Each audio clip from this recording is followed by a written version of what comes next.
Bonjour, moi c'est Pauline, bienvenue sur ma chaîne et aujourd'hui il y a une petite foire aux questions de prévues. Donc là je regroupe des questions que j'ai reçues récemment sur mes réseaux sociaux, notamment sur YouTube, et je vais reprendre dans l'ordre où je les ai notés, je sais plus. Alors première question, combien de grammes de lipides tu manges par jour?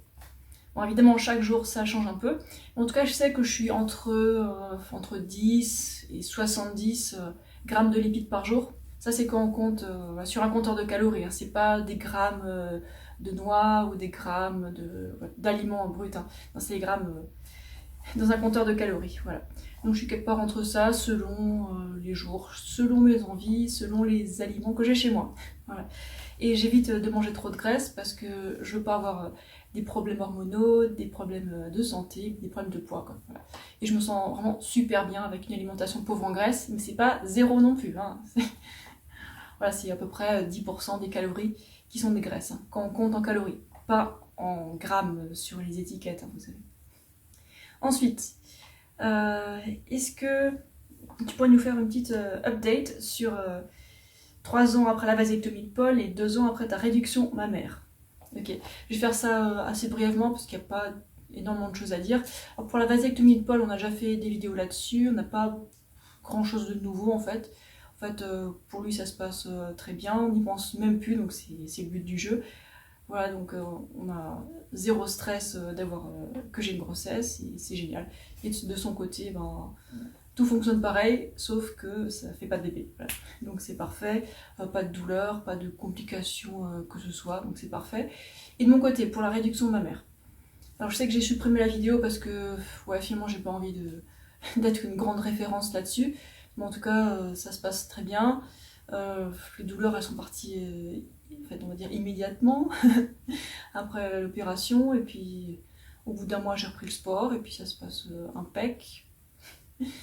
Niveau cicatrices, évidemment je vais rien vous montrer, mais en tout cas il y a des parties qui sont complètement on va dire blanches maintenant, et certaines parties qui sont encore rouges. Oui, ça fait longtemps, mais ça fait depuis septembre 2018 que j'ai cette opération, mais les cicatrices, surtout les profondes comme ça met du temps à guérir. Voilà. C'est ce que je sais. Puis effectivement, je remarque que tout n'est pas blanc maintenant. Les cicatrices, on va dire peut-être 20% de la longueur des cicatrices sont encore un peu rouges. Mais bon, ça va finir par partir, il faut juste beaucoup de patience. Voilà. En tout cas, c'était pas la chirurgie esthétique, c'est de la chirurgie réparatrice.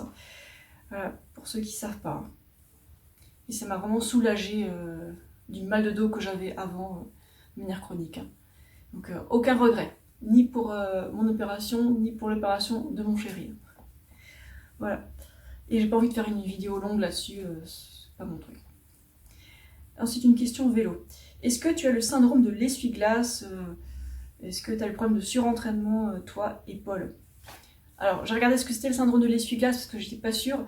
En fait, c'est un muscle qui est sur le côté. C'est celui qui va du genou là.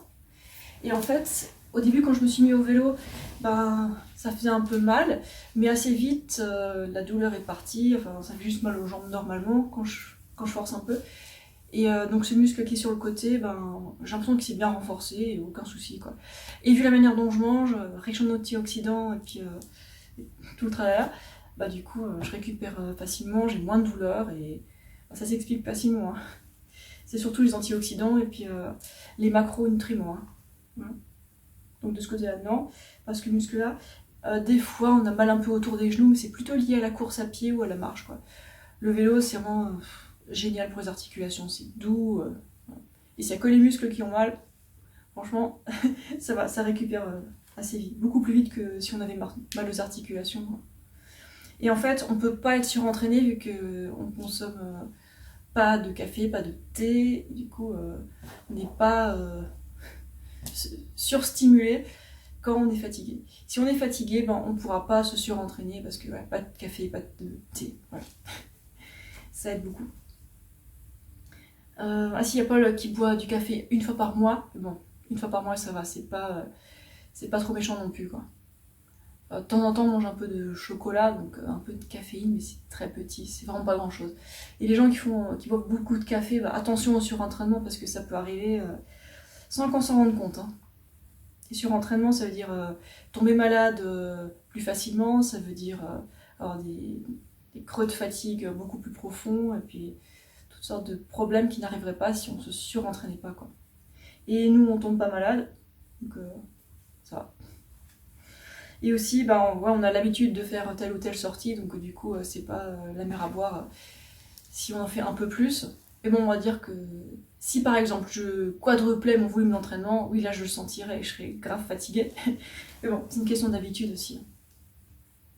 Et de manger assez, parce que si on mange pas assez et qu'on fait une sortie toute longue, on va être KO parce qu'on n'aura pas d'énergie dans le réservoir, quoi. Ok. À quelle fréquence est-ce que tu fais des jus? Vraiment pas souvent. Paul il se fait des jus de carottes peut-être 3 fois par mois à peu près. De temps en temps je fais un jus carottes, pommes, fenouil, peut-être une fois tous les 2 mois. Non, en ce moment je fais vraiment pas beaucoup de jus. Et quand c'est la saison des oranges, je me fais des jus plus souvent, je profite. Sinon c'est tout. Hein. Ok. Ah, ça c'est une remarque qui revient de temps en temps quand je dis que je veux pas avoir d'enfant. Alors, ce genre de personne me dit, mais tu vas vieillir seule, sans enfant. Je vois plein de retraités qui sont seuls dans leur EHPAD et puis personne ne vient les voir. Donc des gens qui ont des enfants qui se retrouvent quand même seuls. Donc dites-moi comment... Non. Et puis c'est pas parce que j'ai pas d'enfants que je vois personne. Hein. Au contraire, j'ai plus de temps pour aller faire mes loisirs, faire des trucs en solo ou en groupe. Par exemple, hier, j'étais avec le club vosgien, c'est des personnes âgées de manière générale, et puis on a passé toute la journée ensemble à marcher autour du grand ballon, c'était chouette. Et sinon, j'ai mon chéri, et puis je sais pas si on vivra tous les deux le même âge, mais écoutez, je me préoccupe pas pour ça, il y a déjà assez à se préoccuper pour tout de suite, quoi. Et justement, il y a aussi une question, comment est-ce que tu perçois l'avenir ? Cette année nous a montré qu'on peut perdre nos libertés d'un instant à l'autre. Et c'est difficile de se projeter dans l'avenir maintenant parce que on ne sait pas du tout de quoi l'avenir est fait. Je ne sais pas. Et l'espoir c'est important, l'espoir que ça s'arrange c'est important, mais après faut pas être trop confiant parce qu'on ne sait pas ce qui va se passer, quoi. En tout cas, justement pour ne pas se laisser dépasser par les événements, par les dettes et tout ça, on préfère être minimaliste et puis vivre petit. Et c'est vrai que ne pas avoir d'enfants à charge ou de personnes à charge en général, c'est vrai que ça rassurera un peu mieux pour le budget à l'avenir si jamais ça se passe pas très bien. Par exemple, pour mon boulot de traduction, j'ai quasiment plus de commandes de traduction. Ça, c'est... Au départ, je me demandais si c'était à cause du confinement. En fait, oui, un peu, mais c'est pas que ça. C'est surtout que l'intelligence artificielle traduit vachement bien maintenant. Bon, il y a des fautes encore, mais grosso modo, maintenant, je suis reléguée à une relectrice. Hein.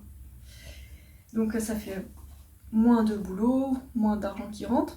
Et heureusement que j'ai encore les réseaux sociaux parce que ça m'aide beaucoup. Et puis j'aime bien ce boulot-là, ce deuxième boulot, qui est en fait mon premier boulot maintenant. Donc voilà, il faut être prêt à s'adapter à l'avenir. C'est à peu près tout ce qu'on va se concentrer dessus. La résilience. Est-ce qu'on est prêt aux changements qui vont nous tomber dessus? Voilà. Donc, écoutez, moi je sais pas, on verra. Une question par rapport à mon appartement. Mais tu n'as pas de livre, c'est horrible. Et la culture alors et tout ça?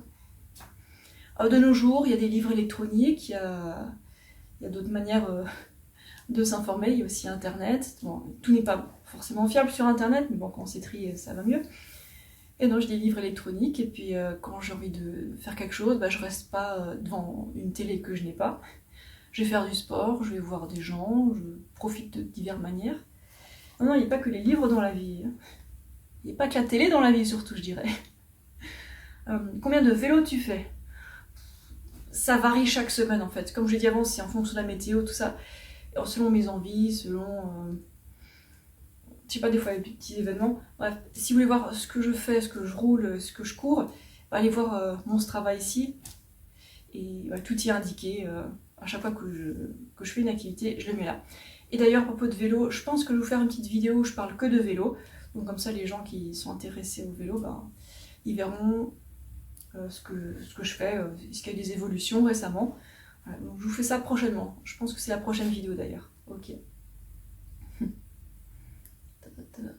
Ok, bah pour les questions, c'est tout. En tout cas, je viens aussi de publier une recette de courge. Vous allez voir, ça change un peu de mon contenu habituel. Je pense que je devrais vous faire plus de recettes, donc je vais voir si je peux m'y mettre et puis trouver des idées un peu originales. Voilà, donc des recettes véganes et puis j'espère que ça va vous plaire. Ok, c'est tout pour aujourd'hui. Je vous laisse maintenant. Si vous avez des questions, bah, vous connaissez l'endroit. Allez, passez une super journée. Ciao!